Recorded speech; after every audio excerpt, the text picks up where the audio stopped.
There is no such thing as a dead rubber Ashes test match.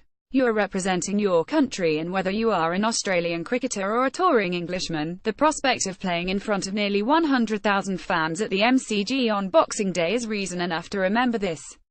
Christmas Day might seem a strange thing for a professional cricketer to enjoy with a match looming, but it really can be a pretty special time and a welcome distraction in the build-up. During my career, we would have lunch at the Crown Casino in Melbourne with the families, hold a secret Santa among the squad, and the man himself would also turn for up the children. As a fast bowler, I would NT bowl in the nets that day. It is basically a top-up session for anyone who needs it.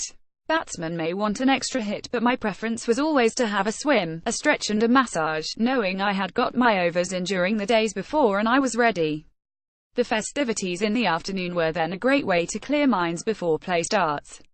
But once it does, suddenly Christmas is a world away. You focus on the job in hand and, as an Aussie, that means 5 days of toil and sweat in the hope that you will be singing the team song come the end of the match with a few cold ones.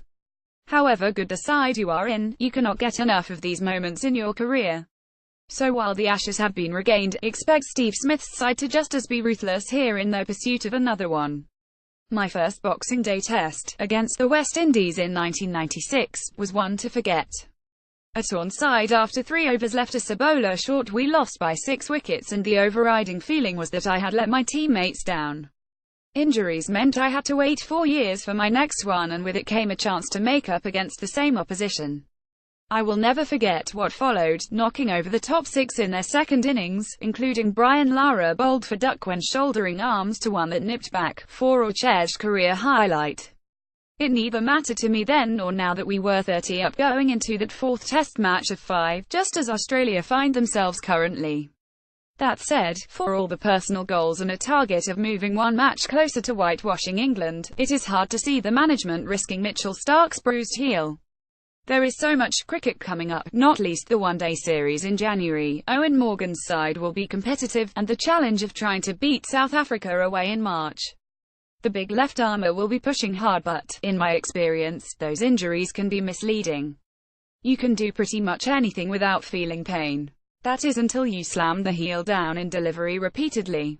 So it all points to Jackson Bird coming in.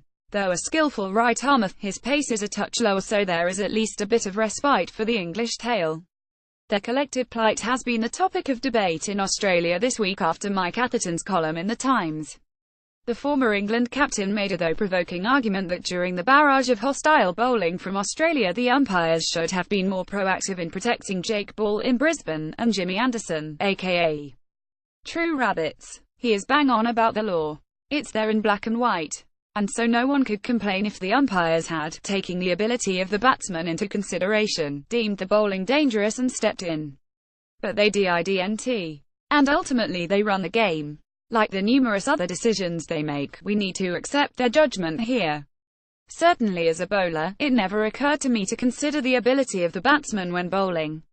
Glenn McGrath led the way here against West Indies in 1995, just before my debut when, at his quickest, he made a point of going hard against their tail despite being not much cop with the bat himself.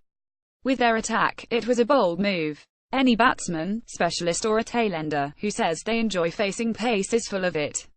It is not nice, but England's lower order need a better plan than what we've seen. Craig Overton showed the way in Adelaide when he looked to find scoring opportunities.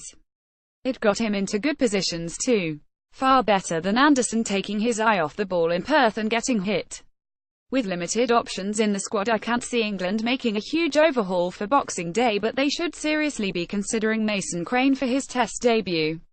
Moeen Ali has not been effective, and with the Ashes now gone, Joe Root has a chance to look to the future by tossing the leg spinner the ball. Give him some protection, but, ultimately, just let the kid bowl.